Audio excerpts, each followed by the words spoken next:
What's going on, Broncos country? Welcome into the Broncos Breakdown. Coming up on today's show, we got a couple topics for you.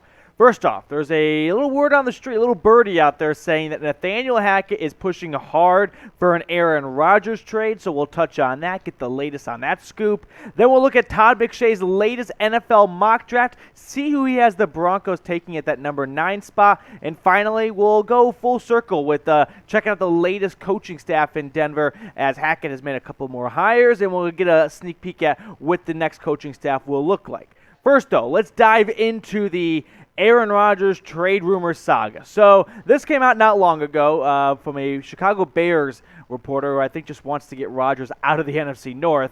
He said this, Brendan said, while the Packers are reportedly going to go all in to retain Aaron Rodgers, a trusted source says that Denver Broncos head coach Nathaniel Hackett told members of the team he is pushing hard to trade for the defending MVP this season. Before we dive even deeper on this idea, I actually want to ask this question. If you had to pick a quarterback, who would you rather have, Drew Lock or Aaron Rodgers? Now, of course, if all things were equal, I'd hope you say Rodgers, but if you're going to get Rodgers, that would entail trading a lot of capital for him. So if you don't think he's worth all that and you think Lock has been undersold the last year and it's not his fault, it's Fangio and the offensive regime's fault, go ahead and type 3 or type 12 if you just rather roll the dice with Aaron Rodgers. I do wonder, though, if the Nathaniel Hackett hiring was even a teeny tiny bit of a factor because of the possibility of him getting Aaron Rodgers to Denver.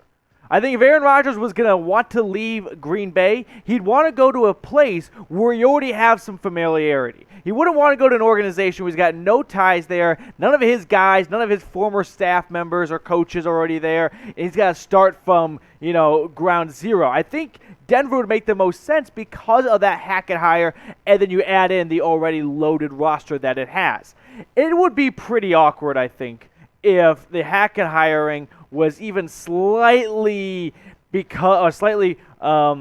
reinforced, I guess we'll say, because of the possibility of getting Rodgers, and then the Broncos don't get Aaron Rodgers, and everyone looks at Hackett like, I thought you'd get him. And like, sorry, you're stuck with me now. I hope you like me. I hope I don't bring fish in for lunch some days. So that's going to be something to keep monitor. Let's check out some Super Bowl 57 odds, though, as we go along this story, because the guys in Vegas rarely get it wrong. And they've got the Broncos in the top 10 for winning Super Bowl 57 and ahead of a handful of teams that made the playoffs last year. The Bucs, who, of course, are without Tom Brady most likely. I'm not going to say it for sure. The Titans, who won the AFC. They had the Broncos ahead of the Titans, the defending AFC champs. The Patriots and the Cardinals. So something tells me the folks in Vegas are big believers in the Broncos getting an Aaron Rodgers type quarterback to have him this favorable for the next Super Bowl. So that is a thing to monitor. Usually Vegas is pretty spot on. They don't like to lose money. So I kind of like to look at what Vegas is saying and go, well, they're pretty smart over there. They like to keep money in their own pockets, not in mine. So that is something to keep an eye on. Another thing to keep an eye on is a TMZ report came out today, which we're not going to become a TMZ channel, but it is somewhat noteworthy that Aaron Rodgers and his, I guess we'll call her now, ex-fiance, reportedly, Shailene Woodley, broke up. And there was always, myself included, the loose idea that because Woodley had a part-time home in Colorado, that was just another thing in the pros list for Aaron Rodgers coming to Denver. Now, Benjamin Albright, who covers the Broncos for KOA, he said this, by the way.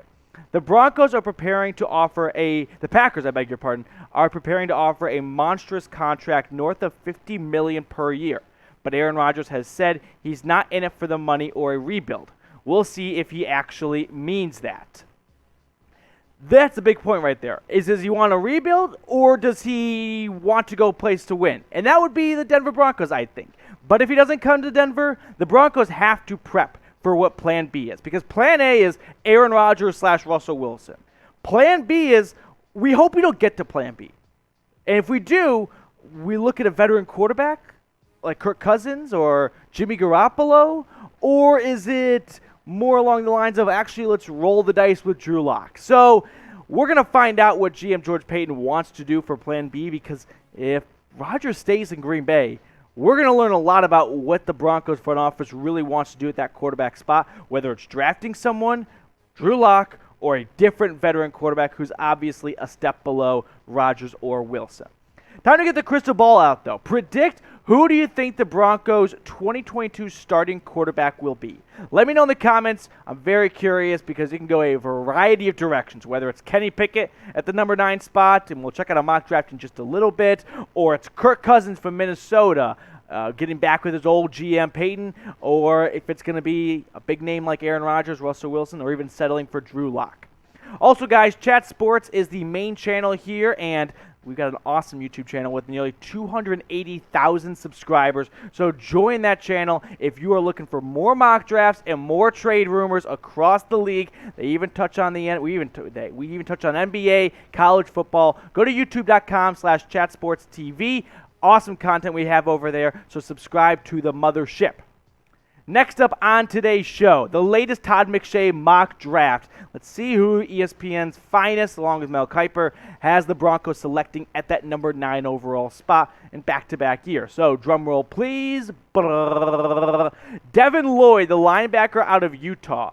That was the last ESPN mock draft. So, ESPN has some good feeling about Lloyd going to Denver at number 9. Now, the number 9 spot for Denver will be very difficult to predict, because if the Broncos make a big trade for a quarterback, they won't have that number 9 overall pick most likely. But if they don't make a trade for a big quarterback, wouldn't you think they would use that number 9 overall pick to get Kenny Pickett or Malik Willis? So it's very difficult to do mock drafts for Broncos because a good chance they don't have that spot. But let's go down the route of they have the 9 overall pick and they don't want a quarterback. Devin Lloyd, I think, is a great idea.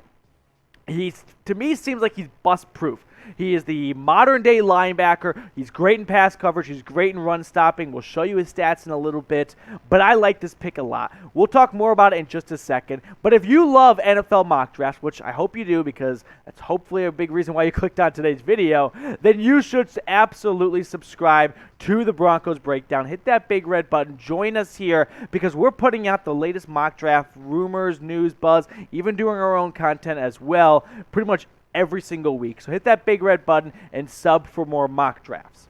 Getting back to Devin Lloyd, though, unpacking him a little bit, the Utah Ute linebacker, he checks every box for a modern day, really just a linebacker in general, but a little bit like the Darius Leonard type, which they don't grow on trees, but Darius Leonard has kind of changed the position because he's so good in pass coverage, and he's also the best tackler in the NFL. Usually don't get both. And I think Devin Lloyd could go down that path. You look at what he did this past season for the Utes and what was a Rose Bowl run of a season, 8 sacks and 4 interceptions. That's what I'm talking about. He can get in the backfield. He can rush the passer. He's also got casually 111 tackles just to go along with it, and 4 interceptions, no big deal. He stops the run, he's great in pass coverage, and he can get after the quarterback. Devin Lloyd, in my opinion, is a can't-miss prospect. But it is the NFL draft, so nothing's a guarantee.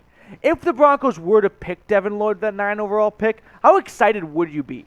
Scale for me on a scale of 1 to 100, 1 being, I don't like Lloyd at all, I don't want him to go down that path, 100 being the opposite, I'm Devin Lloyd's cousin, and I'm a Broncos fan, so it's a great 1-2 combination.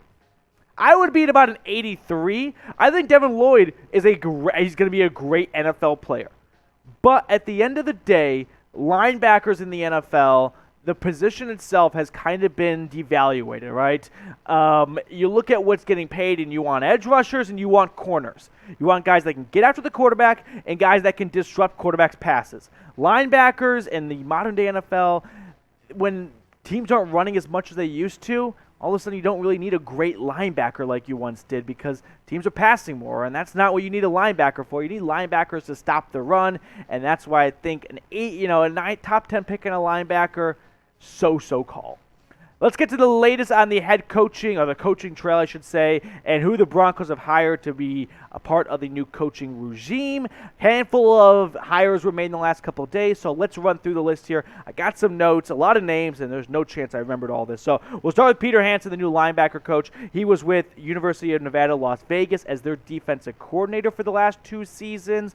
Burt Watts, he was a linebacker coach for Auburn this past year, and I don't think Auburn's had anything in the rumor mill revolving their coaching staff, so I'm sure he's whistle clean. Jake Moreland, he's entering his second year in the NFL. He was with the Jets last year, working with their offensive line, so he comes over as a tight end coach. Then a name you've probably heard of, Dom Capers. He longtime defensive coordinator for the Packers. He was the head coach for the Texans in the early 2000s. He comes in with 30-plus years of NFL experience, so that's a move I like to see because a lot of these guys are relatively young, and that's the direction the NFL is going, but you also want to see some experience so someone can say, hey, I'm going to raise my hand and say, that's a bad idea. I've been doing this for a long time. That's not going to work. 4 other guys that were a part or hired to the coaching staff. Mike Mallory, he's the assistant special teams coach. Let's see what I got on good old Mike.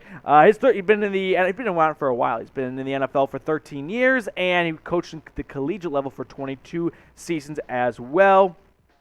He was a Jags special teams coordinator from 2013 to 2016. Ben Steele, the assistant offensive line coach, the Colorado native. He's been coaching the NFL since 2013, and last year he was with the Vikings as an assistant offensive line coach as well.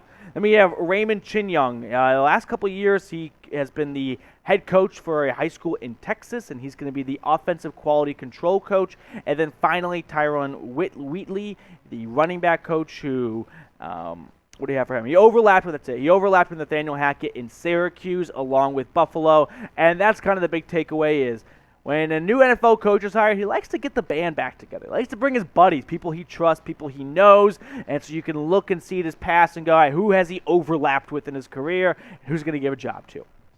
Wrap up the video, I want to put this question out to you guys.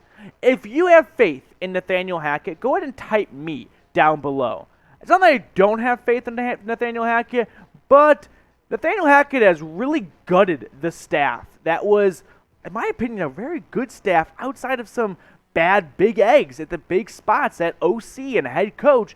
But I didn't think they had to gut out a lot of other pieces for a lot of other position groups that played very well this past season for the Broncos. So I'm just going to stay a little wearisome of like, why are we gutting it so much when there were a lot of great pieces? That's my kind of 2 cents on it. We'll catch you later, Broncos fans. Make sure you hit that big red button and subscribe.